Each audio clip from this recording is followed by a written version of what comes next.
ওই তারা কি করস? ওই তলনে থাকি না তুই আম করে আইছিস কে যা মানছে লগে মিশে গা তোর রাগ করতেছিস কে? আমি তো ওর লগে মিশি না, আমি কি ওর লগে অ্যাক্টিং করছিলাম। তখন তোরা তো রিয়েল বন্ধু, তোরা শুধু শুধু অন্যরকম করছিস। আমি বুঝছ না রে ভাই, ওগুলো আমি অ্যাক্টিং করছি, তোরা আমার রিয়েল বন্ধু বুঝছ। তুই ভুল ভাবতাছিস, ওগুলো লগে আমি মিশি না। মনে কর তোর নামে কিছু খারাপ কই আলাই, এর লিগে আমি ওগুলো মিশি। তোর নামে যে খারাপ করি তোরা কইতে পারি, এর লিগে আমি ওগুলো মিশি না। লিগে আমি ওগুলো মিশি, ওগুলো মিশা কোনো দরকারই নেই। আমি তো রিয়েল মিশে তো ওগুলো লগে মিশি। এর লিগে আমি ওগুলো থাকি না, থাকতাম না। তুই কথা শুনেছিস ভালো কথা ভাই ভাই ভাই তেলবাজান নিতে জানিম না ভাই, সরি ভাই, ভুল হইছে ভাই, তেলবাজান জানিম না ভাই। তুই ভাই ডাল বাজালে মারলি না, তোর দেয়াল তোর কোনো বন্ধু তো না।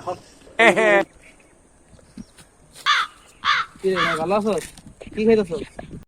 কে তুই না তোর কলেজের বন্ধুগুলো লাগে মিশতে গেছিলি এখন আমার কাছে লিগা যা তোর কলেজের বন্ধুর কাছে যা আরে ভাই তুই তো ভুল বুঝতেছিস আমারে। আমি অগল লগে মিশছি ভাই, তোর নামে যদি খারাপ কিছু কই আলাই আমি তোর কই দেবো না। এমনি অগল লগে মিশছি না, হলে আমি অগল লগে মিশি। অগল মতো রোহিঙ্গা মোহিঙ্গা কোন দাঁত ফাঁসলো তো পুলান আইছে, অগল লগে আমি আর মিশি নাকি? বুঝছ না পুলান অগল লগে আমি কিনলে মিশি। তুই তোর মতো বন্ধু থাকে আমি অগল লগে মিশি কোনোদিন না। বাহ বাহ কথার তাহলে তুই সবটি মেরে দিলি কই দেই কি বাল আছে যা বাল